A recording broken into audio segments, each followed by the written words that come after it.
पहले हमारे साथ फारिया मौजूद हैं, तो फारिया से बात करते हैं। हेलो। अस्सलाम वालेकुम महविश। वालेकुम अस्सलाम फारिया। वालेकुम अस्सलाम, कैसी हैं आप? अल्हम्दुलिल्लाह मैं ठीक ठाक हूँ। आप लोग कैसे हैं? अल्हम्दुलिल्लाह हम लोग भी बिल्कुल ठीक ठाक हैं। आपको आवाज मेरी क्लियर आ रही है? जी बिल्कुल बिल्कुल, आपकी मुझे आवाज बहुत क्लियर आ रही है। तो महविश, बस विदाउट वेस्टिंग एनी टाइम मैं जल्दी से चाहूंगी अपने व्यूअर्स को ये मजेदार सा टॉपिक जो मैंने आज उनके लिए चूज किया है, which is again related to winters आ गए हैं और हेयर केयर हमारी बड़ी इम्पोर्टेंट एक चीज है जो बहुत सारे लोगों का जब मसला बन जाती है। फिजी हेयर, डैमेज हेयर खासतौर पर जिन लोगों के होते हैं, बाल का गिरना बहुत ज्यादा कॉमन हो जाता है इस वक्त। तो आज हम इसके बारे में बात करते हैं और I am sure it will be lot of people oily as well. ठीक है, तो महविश हम शुरू करते हैं खासतौर पे उन लोगों के लिए जिन लोगों के स्प्लिट एंड होते हैं और बाल डैमेज होते हैं। बेसिकली स्प्लिट एंड होना और बालों का रफ और ड्राई होना, it is one of the मतलब कंडीशंस वेयर वी नो कि बाल अनहेल्दी है कहीं ना कहीं। Exactly. और विद न्यूट्रिशनली अगर इसको देखा जाए इस प्रॉब्लम को, तो द रीजन इज कि बेसिकली बालों के अंदर मौजूद जो प्रोटीन है, बालों की एक फूड जिसको हम कहें जो कि मिनरल पावर है, विच इज जिंक, मैग्नीशियम, ये बहुत अच्छी तरह इसमें मौजूद नहीं होता है।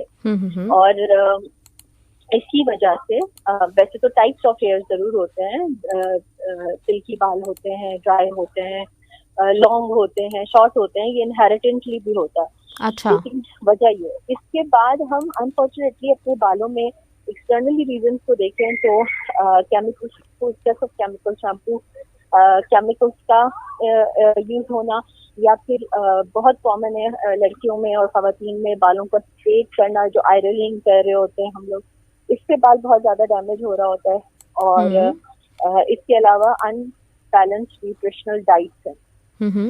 आजकल आपने देखा होगा कि आजकल बहुत ही कॉमन कुछ डाइट्स हैं जिसमें कीटो वन ऑफ दी डाइट्स है, और इसमें करने वाली खवातीन का शायद सक्सेसफुली वो अपना वेट लॉस तो कर रही होती हैं, उनके साइजेस भी शायद रिड्यूस हो रहे होते हैं, लेकिन उसमें बहुत सारे साइड इफेक्ट्स, जैसे हम बात करते हैं फिर डाइट की साइड इफेक्ट, तो उसमें एक साइड इफेक्ट है एक्सेसिव किस्म का हेयर लॉस। सही।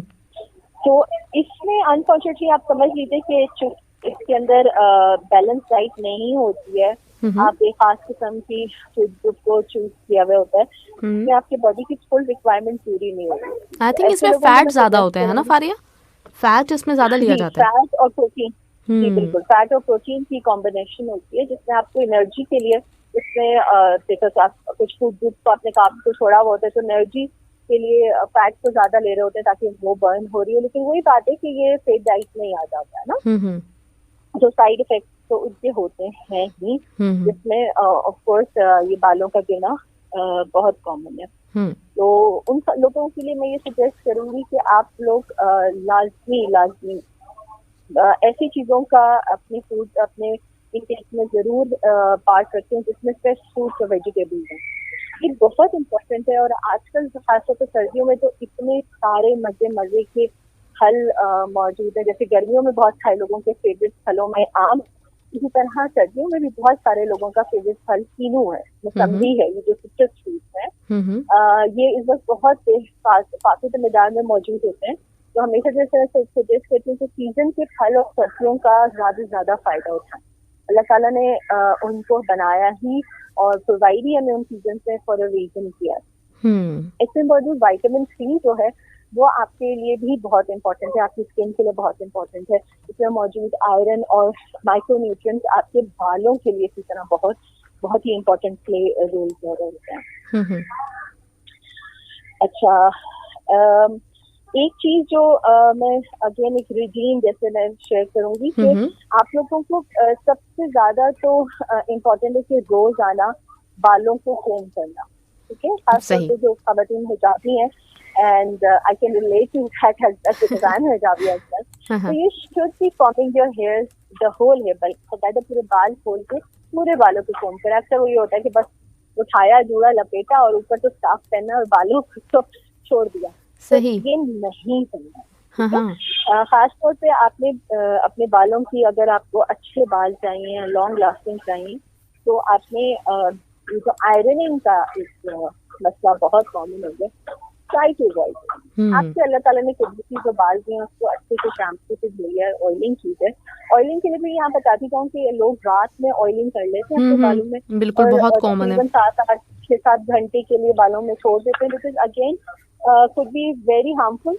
इसमें राइट वे है कि आप वॉश करने से मैक्सिमम 20 मिनट या बहुत ज्यादा है तो 45 मिनट के लिए हल्का सा नीम गरम सा ऑयल जो होता है, जिसको आप माइक्रोवेव भी कर सकते हैं, नहीं कि आप कैसे करना चाहें, मगर उसको करके और अपनी जो स्कैल्प है उन्हें अच्छी तरह उसको मसाज कर लीजिए और दूर तक फिर उसको स्प्रेड कीजिए, लीव इट देयर।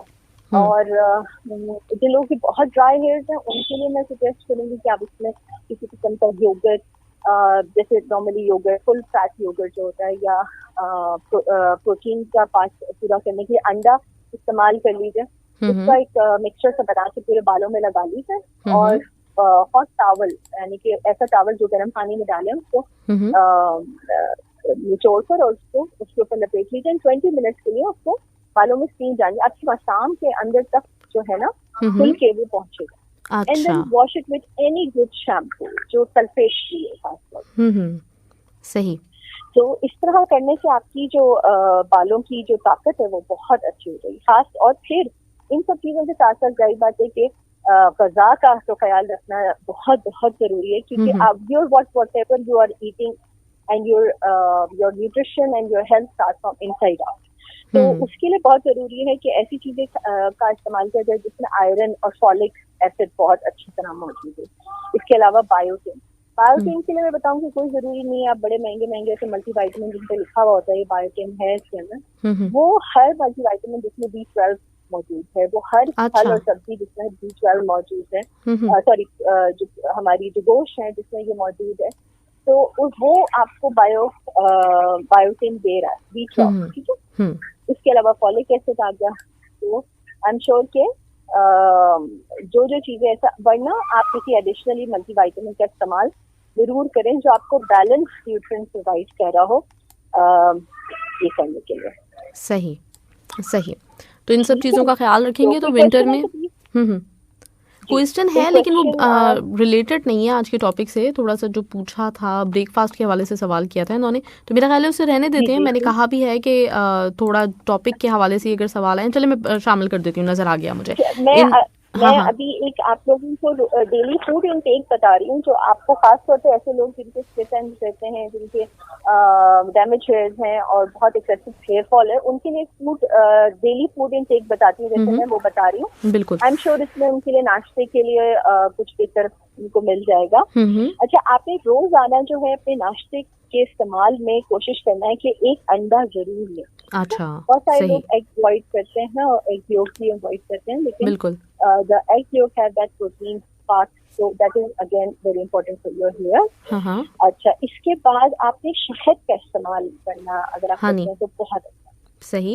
शहद तो रोजाना अपने नाश्ते में शहद का इस्तेमाल आप ओट्स में बना के कर सकते हैं, आप ब्रेड में लगा के कर सकते हैं, आप किसी किस्म का और सीरियल खा रहे हैं या आप किसी किस्म की स्मूदी बना रहे हैं उसमें आप डाल के इस्तेमाल कर सकते हैं। This is again really really good for that part. अच्छा, फिर इसके बाद ब्लैंक लेंटिल्स जो होती है, काली दाल जिसे कहते हैं, काली दाल माश की आई गेस उर्दू में कहा जाता है उसको, इसकी खिचड़ी भी बनाई जाती है, इसको नॉर्मली भी बनाया जाता है दाल की तरह। इसका इस्तेमाल बहुत अच्छा होता है। कौन सी वाली काली दाल जो हम वो पतली मसूर की दाल बनाते हैं, खड़े मसूर की, या फिर माश की दाल? माश की दाल, माश की काली छिलके वाली होती है। अच्छा, बिल्कुल काली छिलके वाली। That's very very good. In fact, I have recommended this remedy to some of you. Remedies are remedies, of course. आपने inside जब तक नहीं करना, जब तक outside कोई remedy आपके लिए काम नहीं करेगी। Exactly. तो आपने माश की दाल अगर आप रात में ओवरनाइट भिगो देते हैं और सुबह उठ के उसको ब्लेंडर में डाल के पीस लीजिए, जैसे मैंने बताया कि आप मास्क की तरह बालों में लगाएं, तो इसका भी इस्तेमाल जो है ना आपके बालों को बहुत ही अच्छी डीप कंडीशनिंग करेगा आपके बालों की। सही। और बहुत ही अच्छा आपको अगेन प्रोवाइड करेगा अब वो न्यूट्रिएंट्स जाके बालों की दो मुंह बालों की या डैमेज हेयर्स का वन ऑफ द रीजन होते हैं और क्योर करेगा ऐसा। सही। इसके अलावा papaya hmm is also a very good source of these nutrients. Hmm You should have papaya at least. और याद रखिए वो लोग जिनको कॉन्स्टिपेशन रहती है उनको भी हेयर फॉल बहुत ज्यादा होता है। तो अच्छा। Again it is very understandable कि आपके बॉडी का अगर टॉक्सिन रिमूव नहीं हो रहा है आपके बॉडी से प्रॉपरली, तो वो अनफॉर्चुनेटली आपकी एक्सटर्नल कहीं ना कहीं किसी ना किसी ब्रेकआउट की सूरत में आपको वो भी दिखे। यानी this are reasons, it's not always that this is like that, but this is few of the reasons we have seen in the history. इसके अलावा कोकोनट ऑयल और aloe vera, aloe vera and coconut oil अगर आप अपने खाने के लिए भी इस्तेमाल करते हैं, इनके खाने की इनटेक में और एक्सटर्नली भी इन दोनों चीजों का इस्तेमाल करते हैं, तो then again it will be really helpful for your skin, for your hair. Okay, right ji Faria, चलें ठीक है। इसके अलावा स्पिनच, नट्स, ये फिश, ये चीजें आप अपनी डेली इनटेक में ही तो कम से कम मेक श्योर कि आप 5 डेज अ वीक तो ले ही रहे। राइट क्वेश्चन आज कर लीजिए अगर आपको लगा। जी बिल्कुल। क्वेश्चन जो है वो ये इन्होंने पूछा है कि ये थोड़ा सा मतलब वो वाला सवाल है जो बहुत दफ़ा हो चुका है। तो बेसिकली ये पूछ रहे हैं कि ब्रेकफास्ट मिस तो नहीं करना चाहिए, लाजमी खाना चाहिए, और रात का खाना क्या हमें मोटा कर देता है? तो इसके ऊपर बेसिकली हमने बहुत ज़्यादा बात की है और बता भी चुके हैं। तो इसलिए मैं सोच रही हूँ कि अभी आप वैसे ही हॉस्पिटल में हैं तो मैं आपका ज़्यादा टाइम नहीं लेना चाह रही।